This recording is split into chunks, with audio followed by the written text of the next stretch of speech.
Let's welcome Nick Young from T-Book CEO, and the topic is What's in a Soul. Let's welcome Nicky. 好，有请我们的下一位嘉宾，呜，欢迎欢迎。All right, let's see if I can get my presentation up on the screen. All right, hi everybody. Last event, thank you for staying. So today I'm here to talk about soulbound tokens and their uses. And I'm here to suggest that actually soulbound tokens can have a profound effect on the way we think about identity, data, and engagement in Web3. So first of all, what is a soulbound token or an SBT? You can kind of think of it as an NFT, but you can't transfer ownership.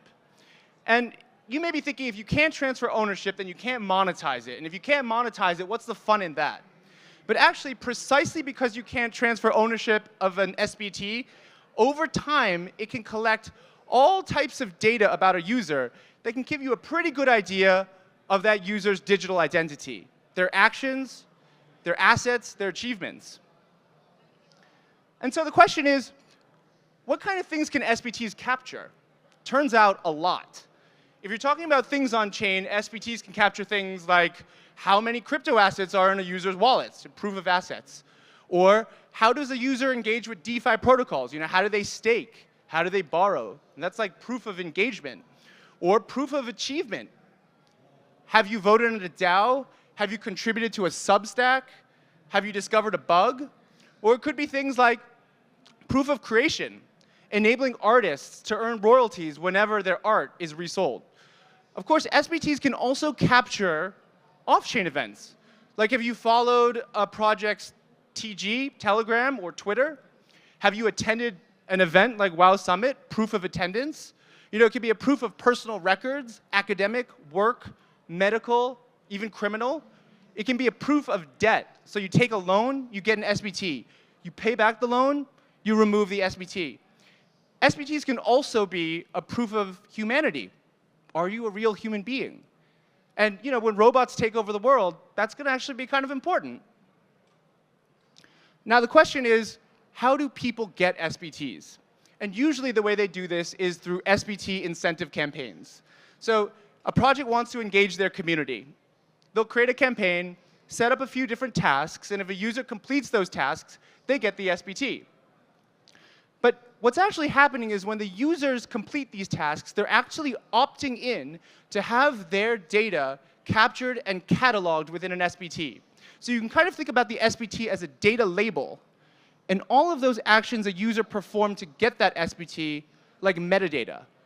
And so when you combine all of this data across many different SBTs, you can get a very comprehensive portrait of what this user's like, what they like to do on-chain and off-chain. And you can easily group them into different user personas. Now think about how you could use all of this data to better design airdrops, targeted advertising, or crowdfunding campaigns. So my company T-Book, we build SBT incentive infrastructure on TON as official partners of TON Society. And everyone here knows TON is one of the fastest growing blockchains in 2024. And the faster it grows, the more data it creates. And the more data it creates, the more you need to structure it. And so that's what we help do with SBTs. We do a few things. We have SBT incentive campaigns. I already told you about that. You create a campaign, you claim an SBT. And what we do is we verify that those actions were actually completed and there's no double counting. And then we connect on-chain activity to a Telegram ID, right? And that link is very important. The second thing we do is SBT data insights. And that's really just generating learnings from all of these incentive campaigns. Who staked what, and for how long, and how much, and how often. Or Project A might want to learn a little bit about who engaged with Project B. SBTs can catalog all of this data. One of the things we also do is we try to capture a user's on-chain contribution to an ecosystem. We call this metric the WISE credit score. So if an SBT is a proof of contribution, then the WISE credit score is kind of like a contribution score. The final thing we do is SBT-powered airdrops. I think some people call them soul drops. And the idea here is that every project should want to reward users in line with their contribution to the project. And so you can imagine if you look across a user's SBT collection, you can reward all the users that have all the SBTs that they demonstrate that they've given more to the project. Not simply based on their previous contributions, but then think about projecting out their future contribution to the project. That's a very interesting angle to explore. Now, I'll give you 2 examples. We recently launched 2 incentive campaigns with Ton. One was called Late Night DeFi. The other was Season 6 of the Open League. So Late Night DeFi is really about driving engagement on Ton's top DeFi protocols, right? You know, trade, stake, borrow, whatever it may be. You complete these actions, you get an SBT. And within 2 months, we created over 27,000 SBTs and generated over 5.3 million in TVL to these protocols. And of course, for these users, if they get those SBTs, they're in line to receive an airdrop from Ton. So that's an added incentive to get these SBTs. We also supported Season 6 of the Open League. And you guys know what the Open League is. It's an open competition where Ton projects compete to drive the most TVL or transaction volume. And the idea is that project supporters then are eligible to receive part of the $1.2 million in airdrop rewards. And so within actually 5 days, we launched over 30 SBT campaigns and generated over 100,000 SBTs. And so all of this data, first of all, it's cataloged and goes right into our database. And second of all, it was super easy for users to just opt in. Users didn't have to complete additional actions to get these SBTs. If we could just track that the actions required to get those SBTs were already completed, let's say 2 or 3 weeks ago, users just had to go on our app and claim all of the SBTs they already deserved.